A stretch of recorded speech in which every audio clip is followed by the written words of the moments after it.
சிறுமிகள், பெண்கள் எல்லாம் வச்சு பாலியல் தொழிலுக்கு உட்படுத்தியிருக்காரு.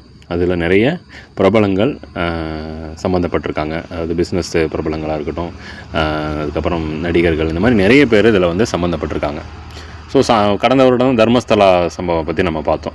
தொண்டை நிறைய பிணங்கள் அப்படியெல்லாம் வருது இல்லைங்களா? அதே மாதிரி இங்கேயும் பல்வேறு சம்பவங்கள் நடந்திருக்குது. இப்போ தான் அந்த ஃபைல்ஸை வந்து அமெரிக்க அரசாங்கம் வந்து வெளியிடலாம்னு சொல்லிட்டு ஒரு குழு மூலமாக வெளியிடுறாங்க. இதில் பார்த்திங்கன்னா பெரிய மில்லியனியர் இருக்கக்கூடியவங்க பேரில் இதில் இந்த ஃபைல்ஸ் இடம்பெறுது. பில் கிளின்டன், மைக்கேல் ஜாக்சன்,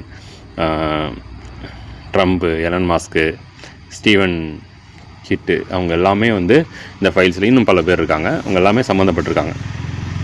மோடியோட பேர் கூட ஒரு 2 இடத்துல வந்திருக்குன்னு சொல்கிறாங்க. அவர் வந்து இவர் கூட டச்சில் இருந்ததாகவும், ஒரு பார்ட்டிக்கு, அதாவது வெளிநாடுகளில் சந்திப்பாங்க இல்லைங்களா, இவங்க நடத்தின பார்ட்டியில், வேறு பார்ட்டியில் இவரை போய் கலந்துக்க சொல்கிறதுக்கு இவர் உதவினார் அப்படிங்கிற மாதிரி ஒரு லைன் இருக்குது. ஸோ இதில் என்னென்னா, இந்த புத்தகத்துல எல்லாம் இவருடைய இந்த பிரபலங்கள் பேர் வந்ததுனால எல்லாம் இவங்கெல்லாம் குற்றவாளி, இவங்கெல்லாம் தப்பு பண்ணாங்கன்னு எல்லாம் இதில் சொல்ல வரல.